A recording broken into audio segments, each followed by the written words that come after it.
અને આપણે આંદોલન કર્યું એટલે ખાસ કરીને પોલીસ ડિપાર્ટમેન્ટ તો આવશે જ, કારણ કે એની જવાબદારી છે. પણ એમના હાથમાં આપણને આપવાનું કંઈ નથી. હજુ જેને આપણે એક સારામાં સારું કામ થયું કે આપણે જિલ્લા ભાજપના પ્રમુખ કીર્તિસિંહને મળ્યા અને એમણે નિખાલસતાથી, બહુ સીધા અને સરળ માણસ, એમણે નિખાલસતાથી હું પૂરેપૂરો પ્રયત્ન કરીશ અને જરૂર પડશે તો હું દિલ્હી જઈને પણ રજૂઆત કરીશ, એની તમને ખાતરી આપું.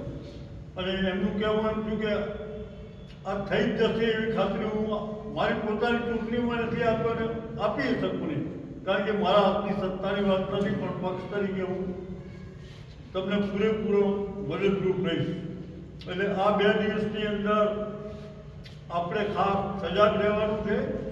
અને હજુ પણ રેલવેના અધિકારીઓને આયા વગર છૂટકો નથી. 5મી પહેલાં આપણી પાસે એટલે આવશે, પણ આપણે એક નક્કી રાખવું કે જે ટાઈમ જાહેર કરવામાં આવે અને જે ટાઈમ જે ટ્રેન રોકવાની હોય, ખાસ કરીને બીજી ટ્રેનો બધી રાત્રે છે, એટલે આપણે ભુજ એક્સપ્રેસ જે જાય છે એ દિવસની ટ્રેન છે ને એ જ આપણે રોકવાનું છે. લગભગ પૂરો ટાઈમ બી ખબર નથી, 12:30 વાગ્યાનો ટાઈમ,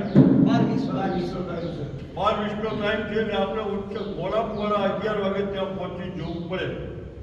અને વધુમાં જેટલું આમાં અત્યારે કોઈ રિઝલ્ટ આપવા નથી, પણ આપણો જે દેખાવ હશે એ કાયમી આવનારી સરકારમાં એ જે દેખાવ હશે એ કામ કરવાનો છે. અને હવે બહુ મોટું કામ નથી, પરંતુ કોઈ દિલથી કર્યું નથી, એટલે આપણે માટે આ માથાનો દુખાવો થયો છે. હવે આપણે દિલથી કરે એ જાતના પ્રયત્નો કરવાના છે અને એ પ્રયત્નો આપણે કરવાના. અને ખાસ મનમાં સમજી લેજો, આ આંદોલન બિલકુલ શાંત કરવાનું છે. કોઈએ પણ કોઈ તોફાન કે બેફામ બોલવાનું નથી.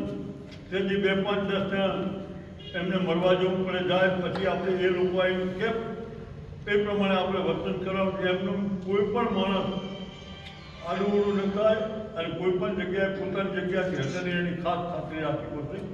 નહીં તો આપણો પ્રયત્ન ઊંધો પડશે. જે આપણે સારું કરવા માગીએ છીએ એ કદાચ ન પણ થાય, કારણ કે પછી એમને એમ લાગે કે આ તો અમારે કોઈ સાંભળવા જ માગતા નથી. આપણે એમનું સાંભળવું છે અને એમને દબાણ કરવું છે. એટલે આ જાતના આપણે પ્રયત્નો કરવાના છે.